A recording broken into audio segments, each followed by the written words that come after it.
Okie dokie. So, right. Good morning, everyone, and welcome to the third installment of First Role Fundamentals from the Marketing Society Scotland. Just a quick note for those of us who are on the call this morning that this session is being recorded. It's just going to be shared with the rest of the membership after today's session for those who weren't able to join us. A quick reminder of what this session is about. So today we're going to hear from Frankie and Ashley. Frankie and Ashley will be sharing their experiences of leadership from both a managerial and a non-managerial point of view. We're also going to hear how they themselves have honed their own leadership skills through practice, learning, and professional development. And the session this morning will also explore some quick wins for acting like a leader, no matter what stage of your career. So it's whether you're just in your first role, you may be slightly more integrated into your role, or you're studying and you haven't quite started your professional career to date. But we're going to cover it all. So without further ado, I will pass on to our lovely speakers. I'm just going to spotlight you both for our audience. 2 seconds.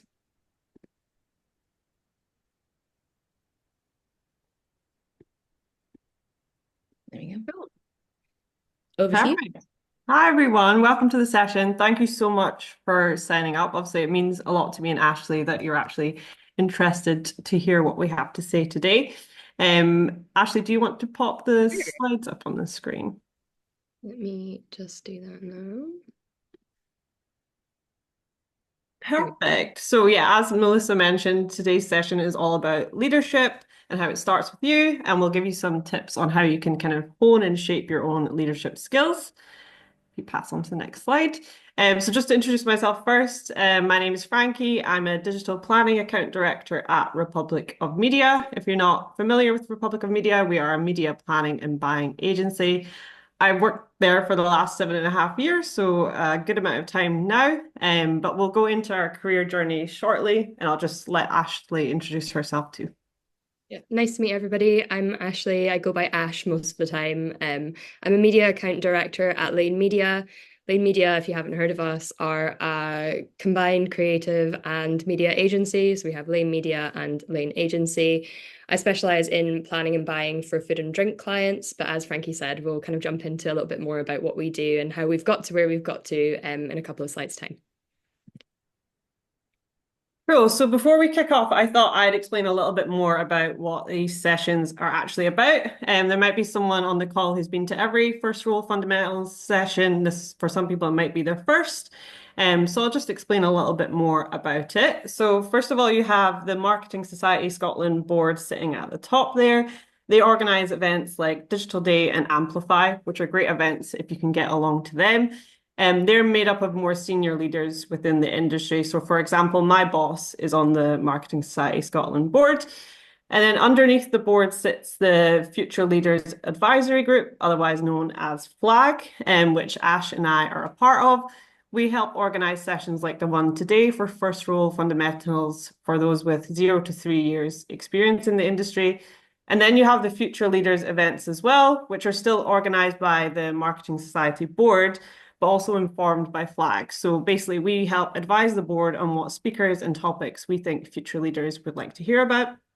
So I know there's a good mix of you guys on the call, and some of you might be more kind of in the First Role Fundamentals part, and some of you might be more on the cusp. Maybe you're 3 years in the industry and more looking into future leaders. But we think the session should be helpful for everyone, no matter what their level on the call today. Yeah, for sure. I was just going to jump through what we're kind of going to cover today, although Melly did such a good job already of introducing. We're going to first give you a quick opportunity to introduce yourselves. As Frankie mentioned, we're going to jump through a little bit about us and help you to get to know us a little bit better in our journeys. We're going to share some ideas about what leadership means to us as individuals, and then some quick wins for how you can kind of act like a leader, whatever role you happen to be in. Some practical tips. So again, coming down to kind of professional development and training. And then we've got a couple of final questions for you guys as well. And of course, there'll be a little bit of time at the end for Q&A. So please do keep any questions or share any questions in the chat as we go through, and we'll hope to answer them at the end. We did want to pass over to you to introduce yourselves to us. We've got a really, really nice mix of attendees from lots and lots of different businesses. And shout out to Queen Margaret University students. Thank you for joining us en masse from a classroom. We really appreciate it.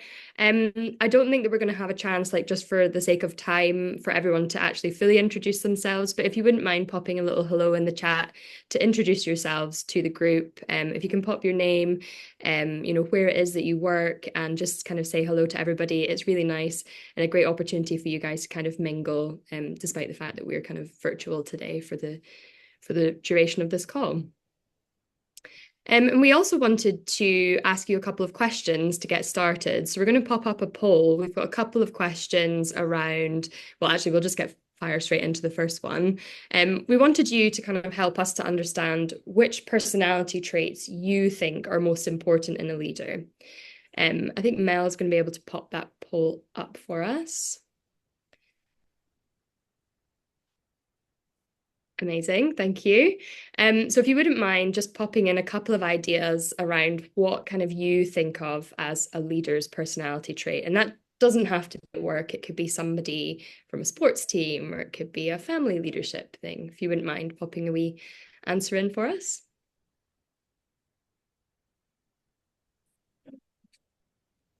This is the nervy bit for everyone where they're like, oh my gosh, what are personality traits? I don't know.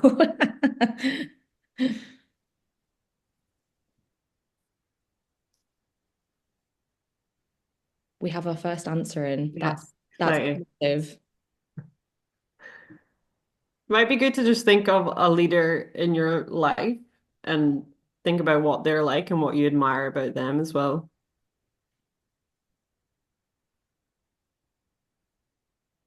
So next question, and back over to you guys.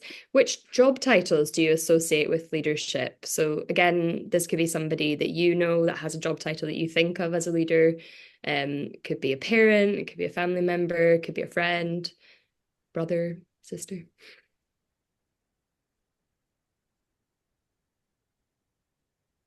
Again, we can share the answers to this maybe at the end if it's not going to be super easy to see.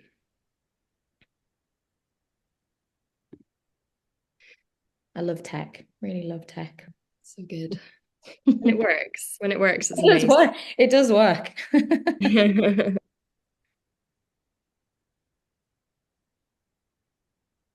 I'll keep it up for just a little bit longer. Get some more answers in. I feel like you guys were prepared for this one. Thank you very much.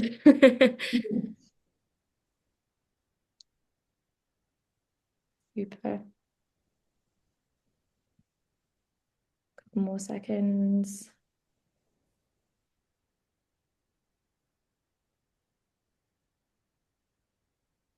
All right.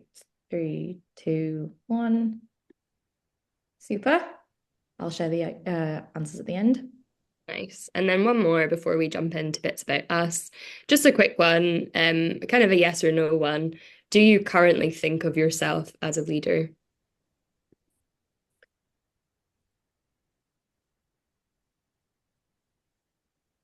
Oh, Okay, interesting. We can see these live as they come on, so this is nicer. Yeah, I like that one better. Maybe a few more seconds.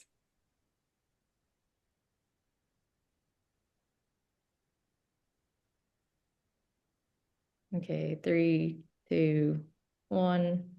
There you go. Awesome. I can actually share this one if everyone's interested to see where we've started from. yeah, go for it. I wonder what it was, if it was what everyone thought. We have a group of not confident people on the call, which hopefully we will change. Exactly. That's the goal. The goal of today, yeah, to change this and get you thinking of yourself as a leader. Cool. Thank you so much for your participation there. As we mentioned, we're going to jump into a bit about us. So Frankie, you're up first.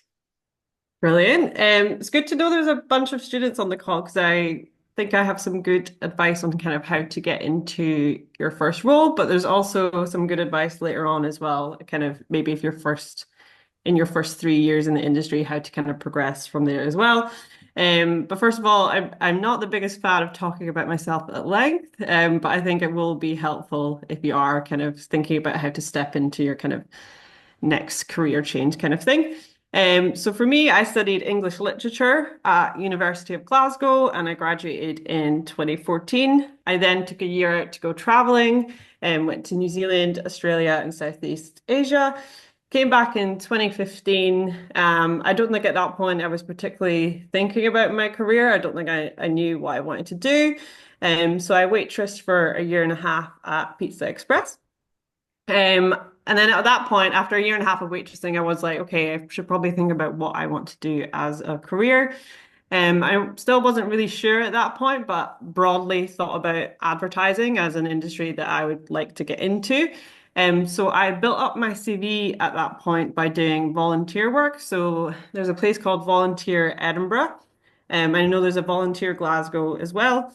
Might be other ones across Scotland. So basically, you can go to them and say, I have a particular skill set. So it might be, oh, I'm very good at doing social media, which I did at the time. And I got to volunteer for a charity, basically just using Canva to create posts for them and then using Hootsuite to schedule those posts. And that meant that I can then put that on my CV as some experience. And then I took on an internship as well at a coaching startup called Know You More. Basically, they offer coaching opportunities to professionals and also students as well to help them kind of build their confidence and figure out what they want to do with their life.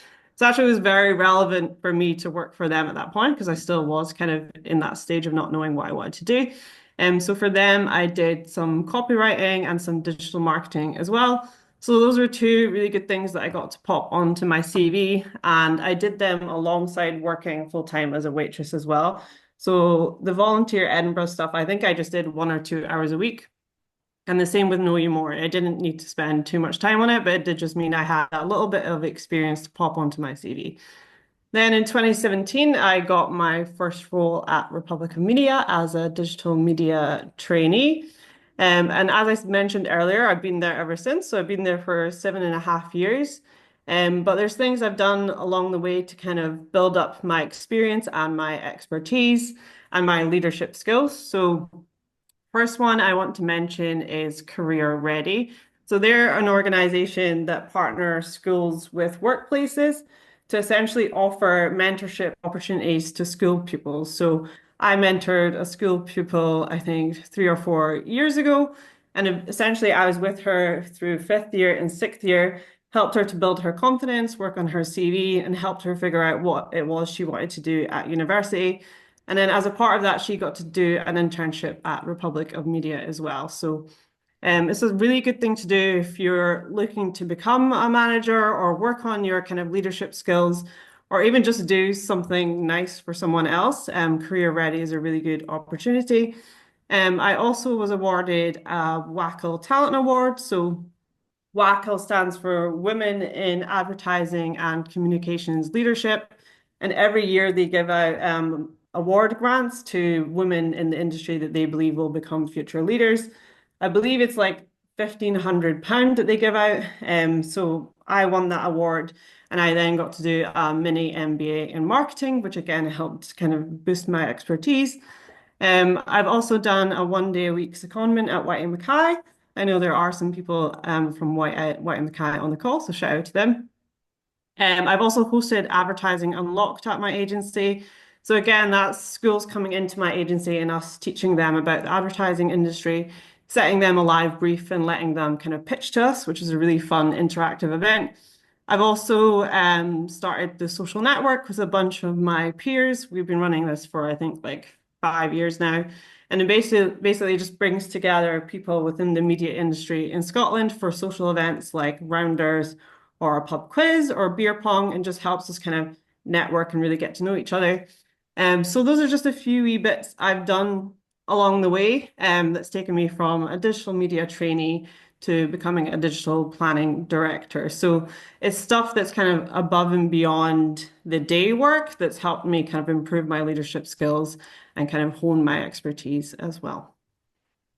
Amazing. I feel like I just learned lots about you there. Thank you as well. Um, Cool. A bit about me as well. So as I mentioned, I'm Ash. I started off at the University of Stirling. I did a business management degree, which I actually really enjoyed. I feel like I quite liked being a bookworm, quite liked being in the library, and really got my teeth kind of sunk into as much as I possibly could there, which actually drove me towards a master's degree, which I did at the University of Strathclyde, based in Glasgow. That specific degree was more tailored towards marketing. So it was an international marketing degree that I did there just for 1 year. But it was really nice to have the opportunity to move from ultimately what is quite a small city into a bigger city. And I do think that experiences like that can really help you to kind of navigate things, to learn how to speak to different people. And I met lots of people from around the world, which was a really amazing experience. Once I'd finished that, I did, although I haven't put it on here, have a brief time, much like you, Frankie. I worked for Hotel Chocolat. I used to make coffees on Glasgow Buchanan Street, which was great fun. But only for a short while before I jumped into my first kind of proper grown-up job, if you will. Um, and I decided at the time that just because I'd done a marketing degree, it didn't mean that I wanted to just sit and do social media. I kind of wanted to get my opportunity to speak to people. I've always been quite an extrovert. And so I actually ended up going for a sales role as my first job out of uni. So Alliance, you probably won't have heard of, but now that I've said it, you might see the trucks kind of driving around. They're ultimately a restaurant supply business. So my job was to go and visit restaurants, meet with chefs, talk to them about plates, cutlery, glassware, design for their menus, like things like that. Which unbelievably, as a 21-year-old, I just kind of turned up and they gave me a set of car keys and were like, here's your company car, here's your list of people, go out and speak to them. But for me, it was a really kind of robust way for me just to kind of hone those conversational skills and hone the ability to kind of feel a bit nervous about something, but just kind of, give yourself a bit of a shakedown and walk in and speak to these people that you've kind of never spoken to before. I did that for about a year and a half, and then from there, I was actually approached by a company called Try It, who are a startup who specialize in data-driven sampling, so coming into the kind of food and drink space, but in a slightly different way. And they were looking for somebody to help them with partnerships at the time. They were a growing business. They've actually just last week landed a venture capital fund of just under £1 million, which is really amazing for them, really proud of them. And within that role, I started getting the opportunity to speak to people who are working in marketing roles, because ultimately sampling and marketing kind of semi fit together when you're thinking about kind of who in a business I would end up speaking to. And having kind of heard about their jobs and, learned a little bit from their experiences about challenges that they had, kind of started thinking, yeah, I want to get back into something that's a bit more specific to marketing. And at that point, Lane Media were looking for an account manager, which suited me down to a T. Again, not specified here, but I did actually do an internship with Lane when I was at uni. So back in 2015, it was a really short couple of months, but much like Frankie was saying, a great opportunity to get your kind of foot in the door and get a bit of experience. So they knew who I was. Came back, applied for the job, and have kind of been here ever since, but very recently was promoted from account manager to account director, which is, just really nice to kind of get that testament from the business that they kind of support me, and can see all of the kind of leadership skills that I've been honing over the years and have decided to promote me based on that. So that's kind of a bit about me. I Great. think, when you go, sorry. Yeah, so obviously leadership is quite a broad term, and I think Melissa mentioned up front, we'll kind of look at it from two perspectives, from a managerial perspective, and also if you're not a manager, how you can become a leader. So for me, I've managed quite a few people over the years in my role. From even at exec level, I was managing trainees, and then right up to director level, where I manage kind of 3 or 4 people now. So yeah, first up for me, I'll just go into kind of 5 key aspects of what leadership means to me. So first one feels like an obvious one, so empathy and people skills. But what happens a lot of the time once you get into the workplace is you'll start at a junior level, then maybe get promoted, and then someone will come into the company underneath you, and suddenly you've got to manage someone, and maybe you've never managed someone before. And it's you're not taught empathy and people skills, so it's something that you kind of really need to work on and be aware of yourself. So just really simple, getting to know people, making them feel at ease, find communication styles that work for them and find out their preferred working styles as well. And so for some people, if you were to if you're working from home and someone's calling you all the time, that makes some people anxious. They don't want to be on the phone. They don't want to be on a Teams call, for example. They might prefer that you just message them or send them an email. So all that kind of stuff is important to find out early on if you're managing someone, like what is their communication style and how can you work with them. Another thing to do that really works for me is making sure that you get time kind of away from the office. So I'll do monthly one-on-ones with the people I manage, and I'll just take them for a coffee. We'll go with my laptop and kind of look at their progression plan and talk through that. But it's also just an opportunity to find out how they're getting on, like in their general life. Because it's in those spaces that you'll find out that like maybe someone's having a hard time at home or they're suffering with their mental health. It just gives them an opportunity to actually speak to you about those things rather than if you're sitting across the desk from them, they're maybe not wanting to chat about that within the workplace. So it's just providing that space for people to be comfortable to kind of talk to you openly about what they're going through. And also an opportunity for you to ask them, like, what do you want to do with your career? Where do you want to end up? And things like that. A bit more open conversation rather than just the day to day. So yeah, the next one is kind of related to that. So it's really important to understand that everyone does things differently. So for example, I really hate software like Asana or Monday.com where you have to log on and put on your tasks and then show where you progress with that task and delegate them to other people. For me, I think that's just extra workload on top of what I'm already doing. But I've also been in a position where someone I managed wanted to use that. So he would use it for his own work and he basically kept track of it himself. And all I needed was a weekly meeting with him to find out where he was at with his workload and if he needed support with anything. But I didn't have to kind of go onto Asana and check that. He was managing that all himself. If someone forced me to do Asana, I would find it really difficult. So I think it's just important to find out what works for other people and not just to assume there's one way of working that works and that's the way to do it. Another person I managed, we just would send an email back and forth with our to-do list. And other people were like, I can't believe that you keep track of what needs done, but it worked for us. So there's different working styles. So just find out how people prefer to work and let them do it in the way that works for them, basically. Definitely can relate to that Asana comment. Education. So this is certainly something that's happening at Republican Media, and I know it's kind of happening in the wider industry as well. But being more mindful of what's kind of going on in society and how that might impact people's working lives is really important. So, for example, if someone's neurodivergent, they might have different needs to someone that's neurotypical, and they might want to have a meeting agenda laid out ahead of every meeting. And for them, having a meeting put in the diary 5 minutes before with no context could be an absolute nightmare for them. So just being aware of different aspects, different personalities. And on the note of learning about different personalities, we do something called Lumina profiling at Republican Media, where you basically get personality colors. And this has helped me manage one of my trainees a lot better because she prefers a much more kind of direct communication style with lots of feedback and to have clear progression goals that she can work towards.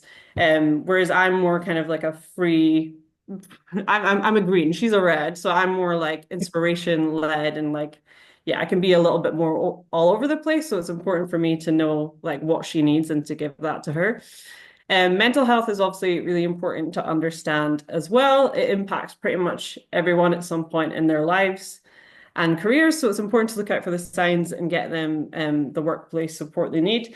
It's also just important to tell people that they can take time off from work to deal with their mental health if they need to. I think there's still so much stigma attached to discussing mental health. So it's really important that you're aware of those things too. And then lastly, DE and I, so diversity, equity, and inclusion. There is an IPA course you can do on diversity and inclusion, which will really help inform you, even if you already feel like you're pretty informed, which I personally felt like I was. I actually learned a ton on that course. And you can learn to like overcome unconscious biases and how to help make the workplace a safer place for other people as well. So definitely education is really important for me in terms of being a manager. And then that leads quite nicely into personal development. So really it's just about upskilling yourself and not waiting for other people to do it for you. So that could be through counseling or coaching, for example, learning and development opportunities as well. So if your workplace doesn't have a list of available courses, you could request them or have a bit of a research yourself and think about a course you might want to do that will help you in your career and bring that to your manager and say, hey, I want to do this course. Can it be funded? And then there's also things like webinars like the one you're on right now through the Marketing Society, following leaders on social media, asking for feedback from your manager or other people you work with is a really big one. Taking on a mentor as well. I know that Marketing Society offers mentorship schemes. And then lastly, and I feel like this is a big one, don't be ashamed to ask for help or support in an area where you might need improvement. And people are always happy to kind of help out, or at least I hope they are. So yeah, if you feel like, oh, I need help in this aspect, always just don't be afraid to kind of put your hand up. And then nurturing talent. So I mentioned career ready earlier. That's a great way to become a mentor and improve your leadership skills. You can also just start speaking to more junior people at work, asking if they need support, and also just be open to them asking you questions as well. So I think a lot of the time when you're junior, you feel like, oh, I should know everything already, or I've already been trained on that. I don't want to ask again.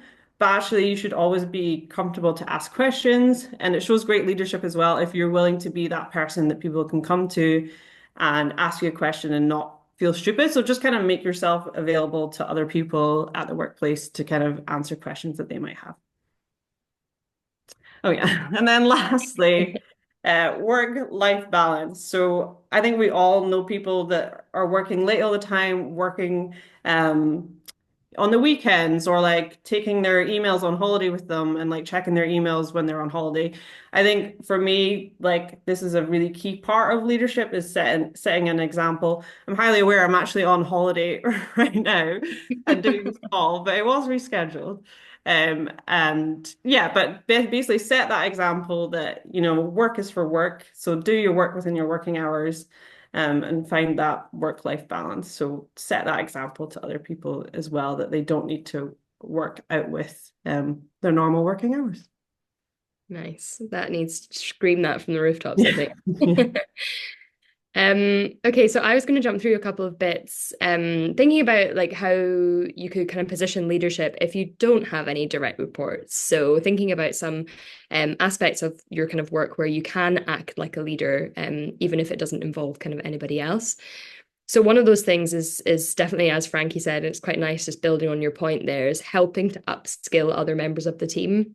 Like more often than not, you'll come into a workplace and you might feel like, oh, I'm one of the youngest people here, but you can still sort of almost reverse mentor and reverse teach people who are either older than you or in a different kind of stage or even in a different department. And you can kind of help them to understand something that you understand really well. So using that as a little bit of a tactic to try and show yourself as having those kind of leadership qualities can be really valuable.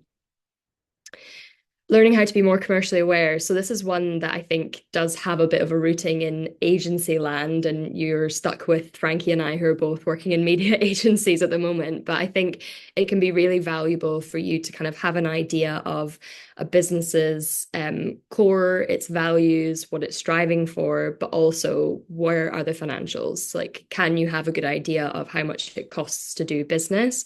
And once you've got a bit of a foundation of that, it helps you to make better decisions that are more company focused rather than personal focused. And I've kind of found like throughout my career that because I am very commercially aware, often that's really helped me in conversations when I want to maybe bring on a new might be a new client, or it might be talking about a new piece of software that I think we could use. It's just trying to kind of balance that cost benefit analysis kind of thing can be really, really valuable. Taking ownership of projects, so maybe Asana, maybe not on Asana, but making sure you know what you're doing, making sure you've kind of mapped out time for yourself, and if you feel like you're being pressured by anybody to kind of push back and say, look, I think I need another couple of hours for that, or I think I'm going to need to push that meeting to next week. That kind of thing can be a nice demonstration of you understanding your own position and understanding what you can kind of manage. And also, it can show opportunities for where you might need help, or where you might be able to help somebody else as well. Managing your own workload. Again, this is something that will likely be quite expected of you. Maybe not in your very first role, probably not in your first couple of weeks, but once you get going, there will be an expectation from your manager that you can help them to look after your workload. As Frankie mentioned, just kind of having that once a week check-in and you coming with that list of this is where I'm at with this, and this is what I need support with, and this is what I think I can take on myself, and maybe other time that I can support other people with. And I do say, supporting other people in your downtime. We use air quotes because it won't feel like you've got a lot of downtime, but sometimes, you'll have a lighter week. And within that week, you'll be able to say to somebody else, oh, do you know what? I'll give you a hand on that project. Let me support you rather than the other way around when you're kind of first in the door. And finally, sharing new ideas on how to improve processes, whether that be internal or it might be external. You should never feel like you're in a room where you can't speak up. Like once you're in the door at a business, you've been hired for a reason. And just because you're sitting in a room with, maybe it's a team meeting or maybe it's, with a client, your voice matters and your opinion matters. And you might be thinking something completely different to everybody else. So always share those ideas on how you think something could potentially be changed to make it better, make it easier, or even just any idea. Just make sure you're sharing it and shouting it loud and proud. Cool. So I think there's some nice themes there that lead on nicely to our quick wins for today. So what can you do today to start actually acting like a leader? So first of all, just get involved, basically. So I say one of the biggest benefits of my career is the fact that I have got involved in lots of kind of aspects that were available to me. So this could be anything from being on your work's social committee, getting involved in Bloom Scotland. So that's a network for women in the industry as well. The social network, which I'm a part of, which organizes socials, mentorship, as I mentioned, and also marketing society events. So going along to events, all of that helps show that you want to actually take part in the industry. You're willing to learn and kind of share that learning with other people. And also just bottom line, it is really good for networking. So you might meet someone who works somewhere that you're like, oh, that would be my dream job. That's your kind of you're in to meet that person and to get to know them, and maybe they'll help you if you're ever applying for a job there as well. And then keeping a track of good work. So at Republican Media, I've made a folder for my team called Great Work. And basically they can pop anything in there. So it could be an end of campaign report, it could be a really good client presentation they've done, or even if it's just like a really good spreadsheet with some fantastic formulas on it.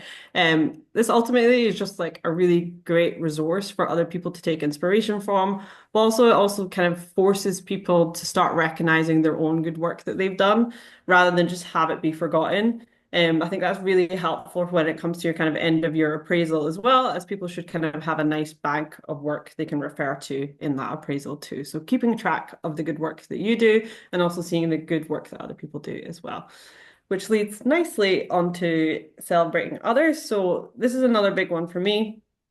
People will be really thankful if you call out good work. So this could literally just be a comment in the staff kitchen to someone whose work you admire. It could be someone above you or below you. It could be sending an email back to someone you manage saying they did a really good job. All of that helps boost morale and it sets a really nice example to other people as well. I think it's really important because there is nothing worse if the only kind of one-to-one meetings you have with your manager is if they're telling you you've done something wrong and they don't ever tell you when you've done something right. So just make sure you're kind of setting that example, celebrating others and kind of the good work they've done too. And then admitting mistakes, I put self-explanatory, but I will explain. So this is important. One, because it shows you're not afraid to admit when you've done something wrong, which for me, I think that shows confidence. And then two, it helps people respect you more. I've heard junior people say that they're mad at their manager because they've witnessed their manager make mistakes and then they've not been pulled up for it because maybe they've covered it up or hidden it. But then when they themselves have made a mistake, that same manager has made it into a huge deal and they feel really bad about themselves. So I think it's just really important to set that example that mistakes are okay. And actually, it's more about finding the resolution to the mistake. So I actually made a mistake at work a couple of weeks ago. I just made sure I like found the resolution to it first, and then I took it to my manager and said, "Look, this has happened, but this is what we can do about it." And then he's completely calm about it. If I make a mistake, try to hide it, and then it gets uncovered later on, that's when you will most likely get in trouble. So admit your mistakes, and then other people will learn to do the same as well. And then knowing yourself, so being aware of your limitations. For example, you might be terrible at maths. I did English literature, so I'm just not orientated in that way at all. So for me, something we have to do at work is we send out invoices to clients, and we really need to make sure there's a lot of detail on those invoices and like different fees that they're charged at different percentages and things like that. So we really need to make sure we're checking them and making sure they're correct before they actually sent to the client. That's something that I just spend a little bit more time on maybe than someone else because I know I'm not very good at that. For other people, it might be something like, oh, I really hate doing presentations. They make me really nervous. So you could ask, can I go on a public speaking course? Or you could just put yourself forward for more presenting opportunities. And then over time, you'll just get more comfortable with it and more used to it. So be aware of what you're not good at and actually try and tackle those head on rather than avoiding them as well. And then communication. I kind of mentioned this one earlier under people and empathy skills, but making sure you're communicating all the time at work is really important. But also kind of find a way that works for you. So it could be asking for those weekly or monthly one-to-ones if they're not being offered to you, or just setting a reminder to send an email update every week about where you're at with your workload to your manager, or asking someone you manage to do the same. Or it could even just be like asking someone to go for a walk to have a chat. That's the kind of new thing that's happening now is people are like, we don't need to sit at our desks to have a meeting. We can go for a walk and have a chat as well. So yeah, communication is super important at work. And kind of like the admitting mistakes things, tackle things head on. If there's something you want to say, make sure you say it and don't leave it till your end of your appraisal, because yeah, that's not helpful to anyone. Yeah. And then learning, so similar to the education and personal development aspects, but just try and make sure you're learning all the time. So read books related to your industry, watch TED Talks, watch YouTube videos, TikToks as well. I know there's a lot of kind of workplace or marketing content on TikTok.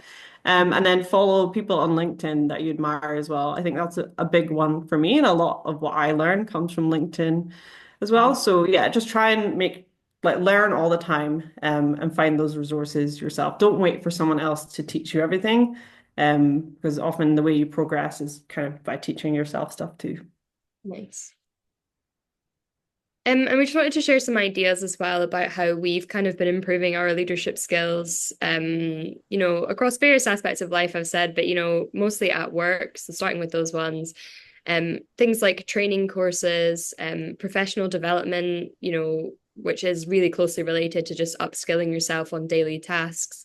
If you find yourself working in, platform-based activities, say like working in Meta, or it might be Google that specify in at some point, upskilling yourself and making sure you feel really comfortable in everything that you're talking about can be really, really helpful for, again, presenting and projecting that kind of leadership piece. Practice acting like a leader at work. So speaking up in meetings, review this deck basically and think about all the things that we've been talking about. How can you kind of put your best foot forward and show that you're being a leader? Finding a passion in the workplace. So I definitely have managed to do this over the years, and it's really ultimately been through food and drink clients for me. So I love working in food and drink. As you can tell, I went straight from restaurant supply into sampling with food and drink, and now I'm at an agency where I have the opportunity to work in food and drink. And for me, it becomes really easy for me to just really throw myself into that and thoroughly enjoy it. And when you enjoy something, you don't find it to be as tasking. So finding something that you're passionate about, no matter how big or small can be really, really valuable. And getting involved in awards applications, whether it's personal awards, so like Frankie, if you want to be a WACL superstar, or helping and supporting your business to enter specific awards that are relevant to them. So one within the marketing agency, Land or Sphere, for example, is the Star Awards, which is run by the Marketing Society. But there are, of course, others in different industries. I work with a care home, for example, and care is a really important one for awards because it's very important for them to show how professional their care homes and facilities are, for example. So that can be a nice thing to do as well. I really hope you can't hear the leaf blower outside. Sorry about that. It's so loud in here. And then outside of work as well, so networking at events, making sure you're attending these things, much like Frankie said, things like Bloom Scotland, any of the Marketing Society events, anything related to your industry. I know, for example, finance is really, really good at putting on events for people who are working through their chartership, for example, and just making sure you say hi to people because everybody's there for the same reason. And as much as we all kind of get that imposter syndrome feeling where you're like, oh my God, I don't know how to say hi to them. Once you say hello, most people will fill in the blanks and you can do a bit of listening, a bit of active listening, and then I'm sure you'll come up with some questions back for them as well. Getting involved in things like flags. So for Frankie and I, being a part of the Future Leaders Advisory Group is a really nice way for us to improve our leadership skills because we're seeing other people in different positions. So Frankie manages a few people, I manage less people, so I can learn from Frankie. I can kind of improve my skills by hearing her experiences. And the Marketing Society's always got things on as well. So if you keep an eye out, I know that Mel will be all over that from an email point of view and making sure that you've got access to all of those events. And then things like coaching, so getting involved in things like Know You More, which Frankie had mentioned, anything that you can find online. Again, reaching out for those different resources, whether it be something that you can link up with through your business, or it might be something that you have to find externally.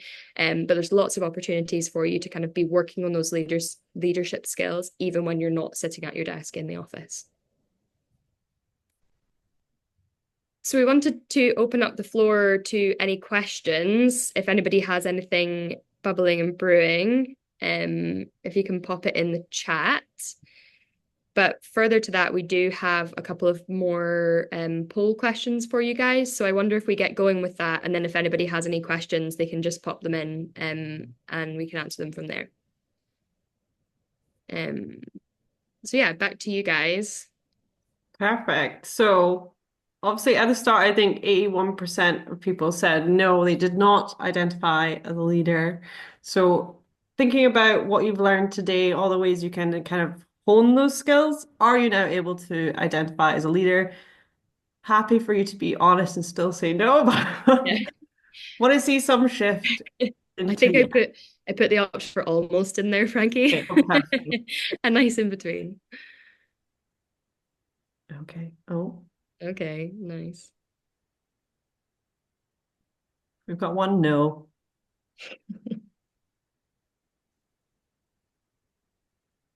Okay, perfect. Yeah, it's pretty much even Stevens between yes and almost. Oh, oh, more to almost.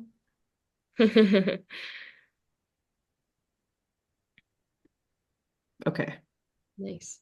perfect. Share results. Oh, Cool. So yeah, we have seen that shift. More of you now do identify as leaders, and also some of you feel like you're part way there. So it's nice to see that we have kind of shifted your own perceptions today. The next one. sorry, the poll gets annoying.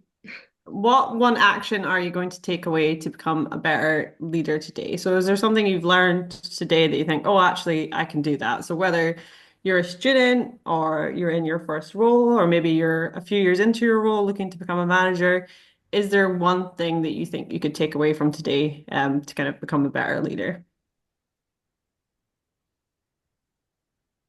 And as you mentioned earlier, I don't think the answer ones are working as well. So we'll share these at the end, but it's just nice to have that bit of space for yourself to actually think about like, what am I gonna do? What actions am I going to take?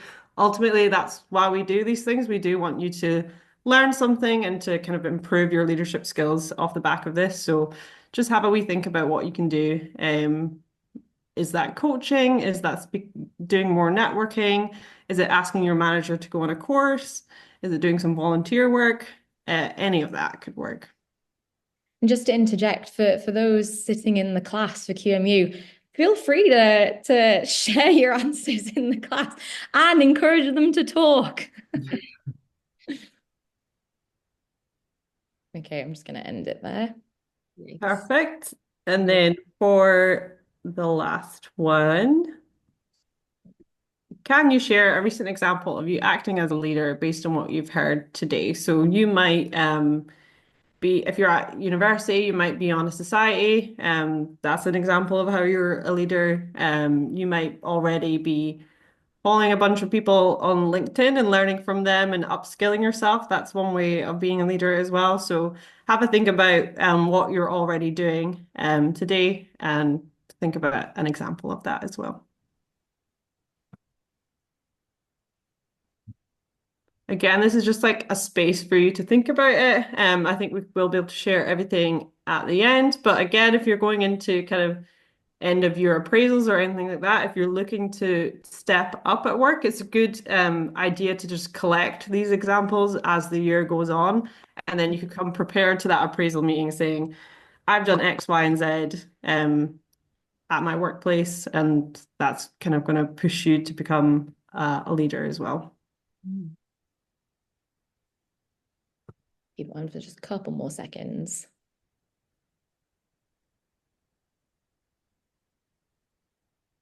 Okay, 3, 2, 1.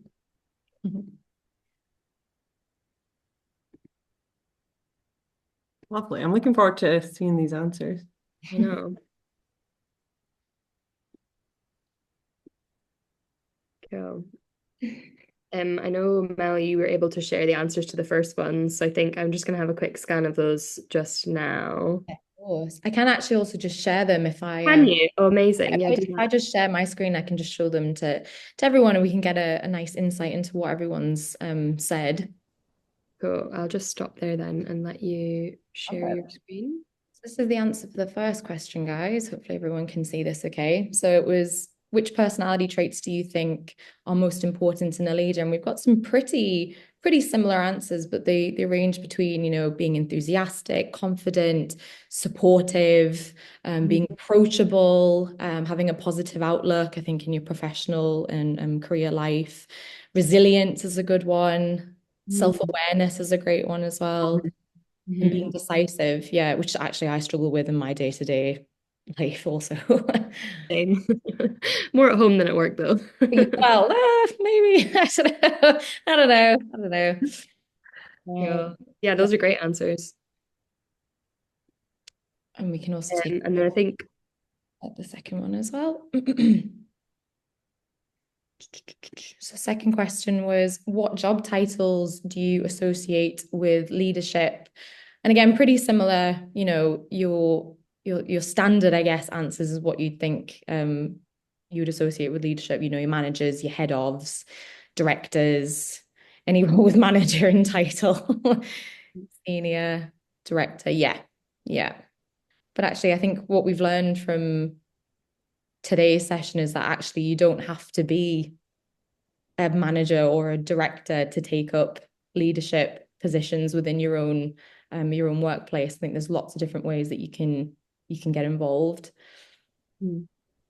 absolutely, yeah. So I'll stop there. And then I guess looking at, the first question that we asked everyone was, do you identify as a leader at the start of the session, and then looking at kind of what people have answered after the session. It was, a nice mix between yes and almost, which is very, very positive.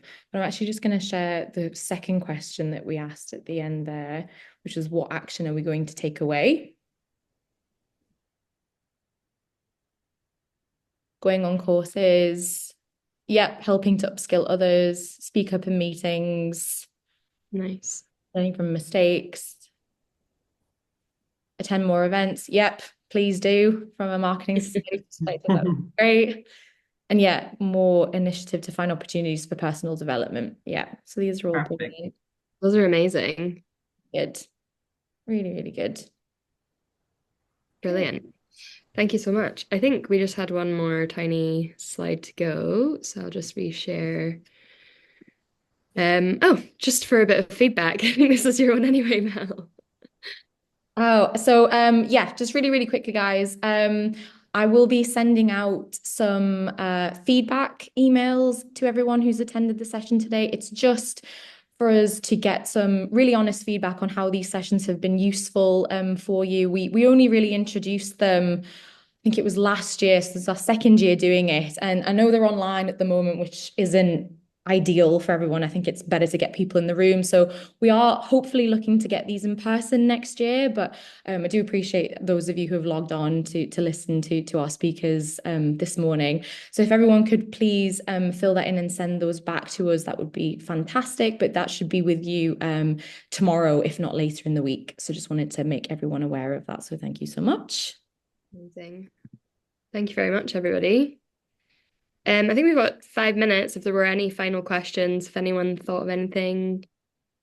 Yeah, if anyone's got any questions for Ashley and Frankie, just while we've got them on the call. And if not, feel free also, if that's okay with you both, I will share your emails Yeah, this as absolutely. well. So if anyone doesn't, have a burning question right now, but they do want to ask anything after this session, then please feel free to just email us, Ash and Frankie, and we can answer them privately and not on a call. That's also fine.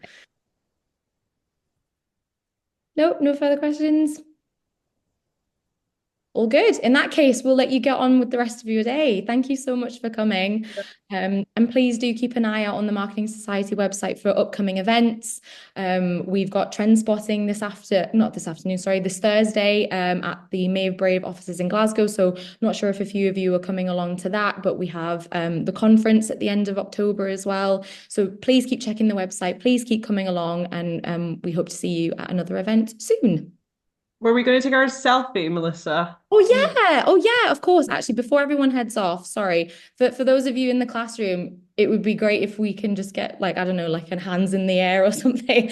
We just take screenshots. Yeah, perfect. Thank you. We just take screenshots at the end of each session and we like to share them on socials. And it's also just for our end of year report as well. So those of you who are on the call who have your cameras off, please do turn them on. And I'm going to take a really cheesy selfie with all of us. So if you wouldn't mind just popping your cams on, that would be super. Oh, hello. Oh, wow. Look at all Love these faces. it. Hi. We've been looking at a like black screen for the longest time, so that's nice. Okay. All right. Oh, there we go. Okay, right, right. All right. The guy at the front of the classroom there looking so miserable. Dude, it's fine. Please smile or look at the or if someone wants to replace his Yeah, seat, run around the do back. him a favor. There we go. All right. Okay. Amazing. Thank you so much, guys. All right. Three, two, one. Everyone can see. Gee, thank you so much. Amazing. Thank you. Now you're all free to go. Thank you very much. Thank you, everyone. Everybody. Good Thank to see you. you. Bye. Bye. Bye.